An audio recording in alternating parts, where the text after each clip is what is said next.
Right, guys, I hope you can hear me okay. I'm not sure if I'm coming through. How's it going? Sorry for the loud background noise. Hope it's tidy back there. All right. So, guys, welcome. Welcome. Dr. Mo here, digital nomad physician at digitalnomadphysician.com. Let's see if everything works okay. All right, that should be good. So, it's been interesting past few days. So much going on, man. So much going on. So, obviously, if somebody comes on, we'll definitely, chat about whatever you guys want to talk about. I am doing well. Obviously, this is kind of a thing on my mind. My hand, how's it doing? It's doing well. Can you guys see it? Okay. So it's the scar tissue is there. No, I don't know. I don't think it's coming too well.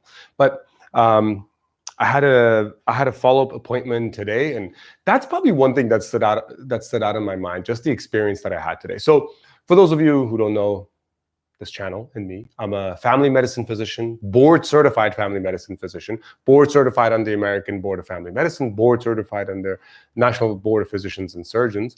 And I when I used to practice full time in the clinic, doing family medicine, doing urgent care, I thought I did well. Like I feel like I try to pay attention to my patients, I cared and I listened and that sort of stuff. But I don't know if I ever had time. I don't know if I ever felt like I had enough time to really dedicate, to each patient, to really make them feel heard. Oftentimes I felt like it was impossible. No, some of my patients were just never going to be happy. I was trying to please them. I wasn't really trying to do something for the sake of the art of the art of medicine. And today, so, obviously I had this surgery done and doing a lot of physical therapy. They removed this entire bursa sac out of my hand, right? They removed it because the entire bursa, the ulnar bursa, which comes up to here, all of this was super inflamed. And to the point that when I would bend my hand, it would compress the nerves. It was just complicated. I couldn't do simple stuff. I couldn't hold a knife. I couldn't rock climb. I couldn't do anything. And so my surgeon, really nice guy, Dr. Rogerdo Oña, Dr. Roger, he basically said, listen, the biopsy showed there was some granuloma tissue, necrotizing granuloma tissue. And what we were trying to figure out is like what the reason for that was. So both of us had said, okay, maybe it's a mycobacterial infection, maybe it's like a chronic bacterial infection, certain other things like sarcoidosis or other types of like a rheumatoid nodule and all that other stuff. We thought about that as well. And obviously I have a tattoo on the palm of my hand. So none of us thought that it could be something related to the tattoo. So I end up following up. So Dr. Roger is like, hey, look, you got to follow up with a real surgeon, with a real doctor. So he referred me to a internist.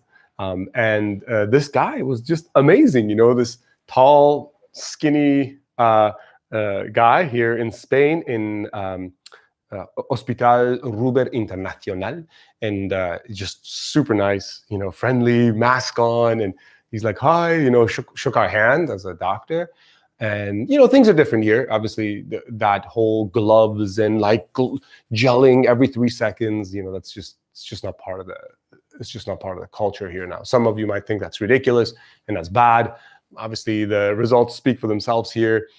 But we go in, I introduce my girlfriend. He makes really good eye contact with me and her, which is great. I think always that's a very good sign of a caring physician. And then he just started out. He's like, okay, let me tell you why you're here. Dr. Roger referred you to me, and I've looked at some of the stuff, and I think that some of this granuloma tissue that you have could be from a very slow growing infection. So that's kind of what I'm going to try to figure out. I'm going to ask you a lot of questions about your history and your past and all that stuff. So Eden took a really good history. Where were you born? Where did you travel? How old were you? What shots did you have? And all that stuff. And obviously his main concern was tuberculosis, which I understand. He's like, that's probably an important one for us to rule out. And then he kind of saw my hand with a tattoo, and he's like, oh, that's really interesting. He's like, I do believe that the granuloma could be from the tattoo, and he actually, interesting, I mean, he's an old guy. We're talking like 75, probably late 70s. And he's like, the ink sometimes can be low quality. It can come from China, poor China. And if it's bad, it can cause an inflammatory reaction and cause granulation tissue. So he's like, what I'm going to do is I'll call the pathologist, also ask him, see or her, if they saw anything inside the pathology slides that could indicate that this was really due to that. That was pretty fascinating. That was pretty cool. But I think more importantly is how much time he took to ask me all those questions without any rush. Like the difference is just that he was so chill. He was so mellow. Now, I will also say that this is a private hospital and a very high-end private hospital, okay? But I don't think that matters so much because you can choose which system you want to work in, right? Like I didn't have to work at Kaiser. I didn't have to work at UCLA. I didn't have to work at these other hospital groups. I could have worked at whatever that high-end equivalent might have been in the US or other places. But I think what fascinated me is that he took his time. He didn't feel rushed and he was very vulnerable. For example, he's like, granuloma, let's talk about it. And he's like, actually, let me tell you about my story. I had a granuloma. I had a bladder cancer, a little piece was removed. They did some local injections. And then a few years later, something came back. We were like, oh, crap, it's, the cancer has come back. But after they biopsied it, it resulted in just a granuloma. And he's like, that's just the way it is. Sometimes your body forms these granulomas. Now, me and my girlfriend are both doctors, so obviously we understood a lot of that.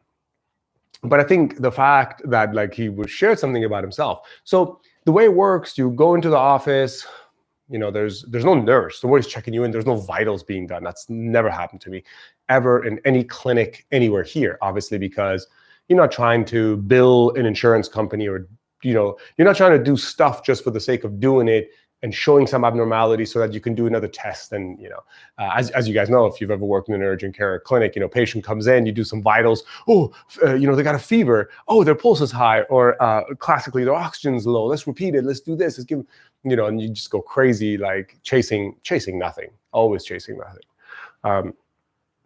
And when we came in, the nurse was just sitting down. She was just, it was not really a nurse. It was kind of like the front desk lady. And we went to the back and he was sitting at a desk. So he's just a regular desk and he's sitting across from us. We're sitting there. His computer screen is facing us. His computer screen was not facing him. And all he just had pulled up my pathology report. So, he had come out to the waiting room. There was only like two of us waiting. And he's the one who actually called us in, Mr. Ashuri, as he said. And he took us back, shook our hand, and sat us down. And so we're sitting right in front of him, and he's explaining to us the story, and he brings out a piece of paper. He's doing hand notes, writing down the history and the story. And this is not somebody who was incapable. Like I saw him manipulate the keyboard to pull up the lab reports. And this is not somebody who couldn't have done an EHR. I think that the choice was to write things by hand in front of us with that always maintaining eye contact. And we were always the most important thing in the entire visit. I think that's kind of interesting. That's kind of unique. Like it was never about the diagnosis or this or that. And so when we finished, he's like, okay. So we thought kind of like maybe this is done. And he got up and he's like, okay, let's go to the exam room. So right behind him, there's a door, and then there's this exam room. It's all it is just a bed. It's a sink, and some other stuff. So we go over there. And he's like, go ahead and disrobe. And then I said, Nilu, my girlfriend asked, like, can I go in with him?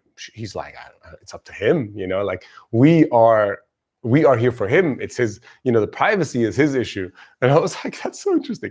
And so I'm like, yeah, of course, you can come in, she can come in. So everything, disrobe, everything down to the boxers. I kept the boxers on. He had me lay down on the bed. And then he just pretty much went from head to toe, just did a full exam, checked all my pulses, listened to my heart rate. He took my blood pressure. He took my pulse. He took my respiratory rate. He went from the back and felt all my lymph nodes, etc. And I thought that was cool. Like it's not something that we would do in medicine traditionally, like that amount of time that you spend doing that physical exam. He listened to my chest. He listened to all the parts of my heart. He did a really thorough abdominal exam. And I think obviously he was looking for other things that could be granulomatous or in origin.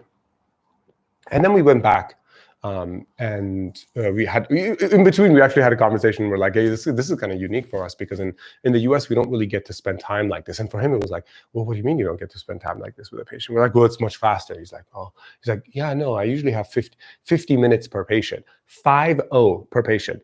We're like, what? He's like, yeah, well, sometimes it's not that long. It's only 30 minutes, but other times I have to spend an hour and a half per patient. He's like, it's always been like that. So that's always been my practice here. And remember, we're inside a hospital. This is it's a private hospital. It's a huge hospital, huge, so many floors, so many patients, so many, and blew us away. He's like, yeah, well, I only have 5 patients in the morning and five in the evening. He's like, you can't do any more than that. He's like, it's not possible. Like, you have to take your time. And he was saying it in such an honest, matter-of-fact way that it's like he couldn't imagine it being any other way, like rushing through patients the way we do. I mean, my colleagues in the US, certainly the private practice internists, usually will see 35 people in a day. And certainly at Kaiser, we always saw a minimum of 24, 25 patients in a day. So I can't even imagine 10, much less 8 in a day. And then the other thing he said, he's like, well, it's different though in the inpatient. You don't have as much time. We're like, of course you don't. Like, it's inpatient. But he's like, he's like, it's still good because it's 5 of us rounding on one patient. We're like, I'm sorry, could you back that up? It's 5 doctors, not residents, medical students. It's 5 doctors. It's him. I want to say 6, 4 or 5 or 6. It's him. He was a chief of the department, and 4 or 5 other physicians. And he's like, oh, by the way, they're all women. So I'm the only man, It's just cute. It was just the way he was saying stuff. And that's fascinating because it's like 4 or 5 of them. And imagine the kind of support you feel as a physician when you're rounding on patients and you get to discuss things among yourself. Now, obviously, this is the chief of the department, so I get it. There's a little bit of that, like, let's defer to this guy. But I have a feeling you become the chief of the department, I don't know, maybe in a system like this, you don't become the chief of the department because you're egotistical bastard, because he certainly didn't seem like that. He very well could have been. And he didn't make it seem like he was the only one who had this amazing, 10 patients a day schedule. It sounds like that's kind of the way it was. And they certainly don't work on Saturdays and Sundays. There is no clinic on Saturdays and Sundays. That is impossible. Not only is there's no clinic, there's no staff, there's nobody you can talk to, right? I mean, they shut down here on the weekends, So, man, I don't know. Like, it got me, me and my girlfriend certainly had a good conversation about it. I wish we could have a deeper conversation, but we're pretty both fucked up. We went out late last night, stayed out with friends till like 2. Woo! Drank way too much, partied too hard. That was fun. It was really good, though. So I guess one thing that I've taken away from this is I try to double down on some of the things that I think and believe, and I try to kind of always second guess some of the things that could be wrong in some of the beliefs that I have. So what do I mean? I mean, I believe that in Western medicine in the US, we can certainly cut back on the number of patients that we see per day, spend more time per patient, and really bring back that connection. I don't think he spent that 50 minutes with us. I mean, I don't think it was maybe 45 minutes. He didn't spend that near hour with us. Because remember, he also had to now call the pathologist. He had to probably enter some information, and he had some time that he needed between patients.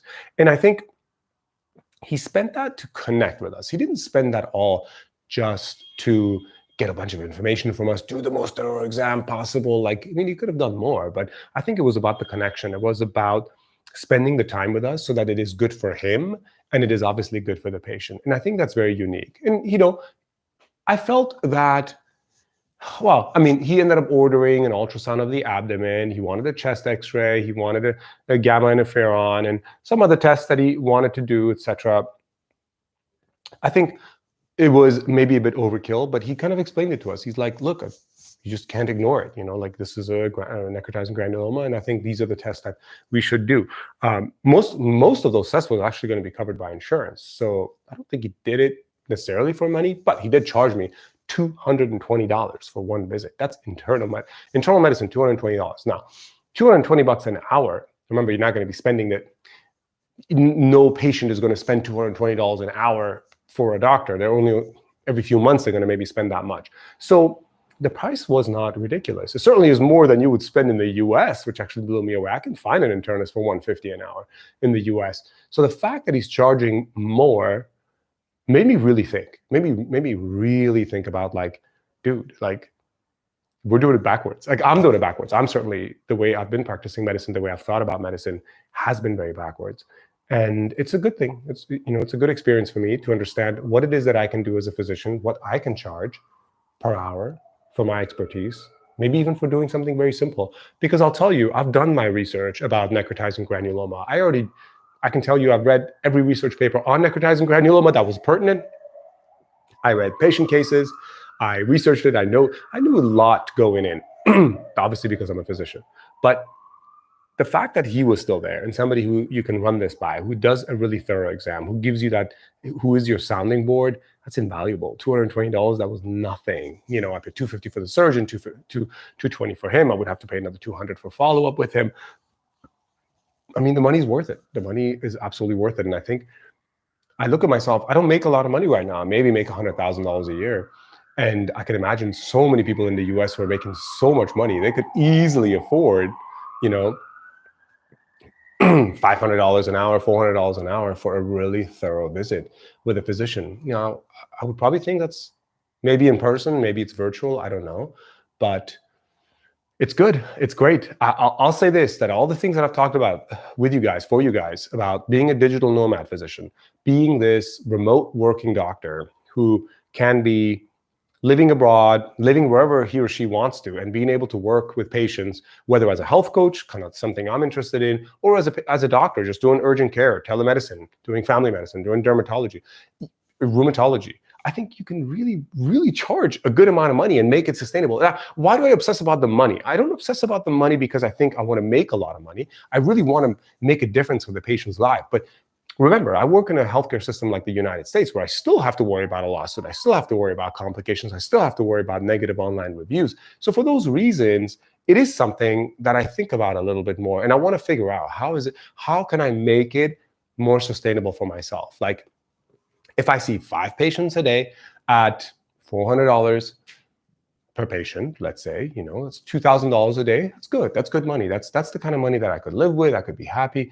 And, I wouldn't feel burnt out from it. I wouldn't feel like this is going to kill me. Like, oh my God, I got another 5 patients tomorrow. Like, maybe it would be like good. It would be nice. It would be doable. But then again, I think in more so than here, that hyper specialization is really critical. Here, no. I see a lot of internists doing a lot of different stuff. Like, I see a lot of internists who are not infectious disease doctors. They'll do infectious disease. I've seen a lot of, like, the plastic surgeon who'll do the hand, orthopedist who'll do everything. I could see why that works here in this system.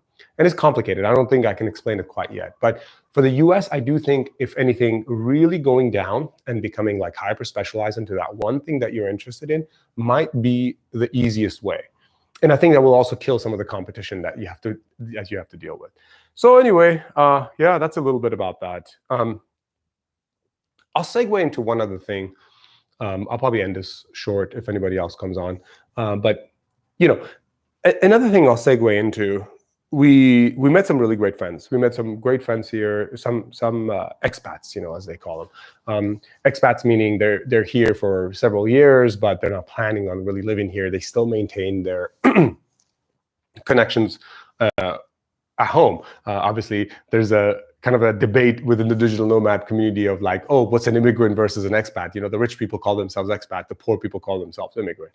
Well, I mean, I don't think me and my girlfriend have immigrated to Madrid hoping to find a job, or waiting for any kind of support, or hoping for any support, or escaping a bad situation. We're sort of here to experience something for a few years, perhaps with the main intention of like, yeah, eventually we would probably just go back to a country of origin, wherever that might be, or maybe we would consider being here, working here.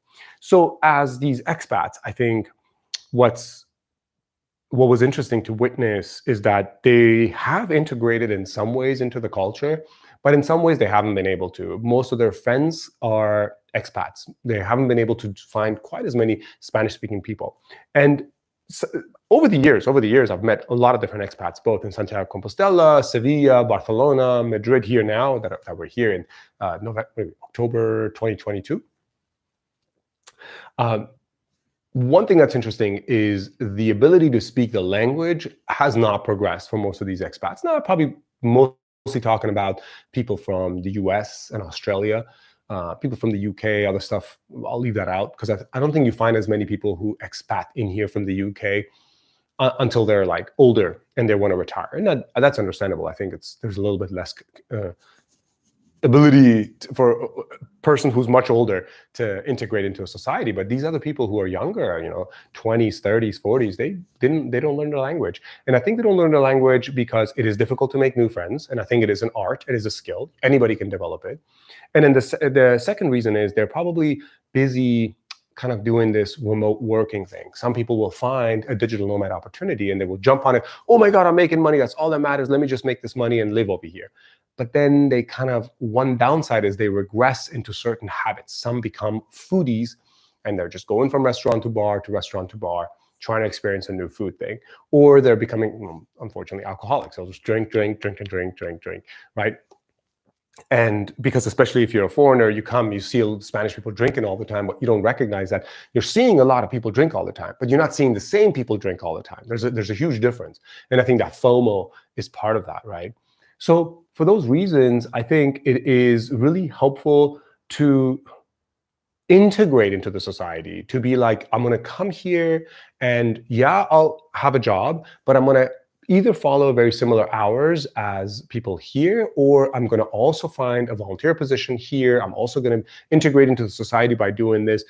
That is a big piece, guys. And I think if you're going to do it, if you're going to be this digital nomad physician, be a digital nomad physician, kind of the way I'm doing it, I think it's nice to be part of the community, whether you find your community in rock climbing, whether you find your community in the arts, humanities, literature, whether you find your community in volunteering, animals, maybe business, economy, become an autonomo here in Spain, become a business owner, as they call it, like self-employed or whatever. And then you sort of then you meet people, you become integrated and you start making connections. And those I've seen people who really, really integrate well. And there's so many opportunities like that.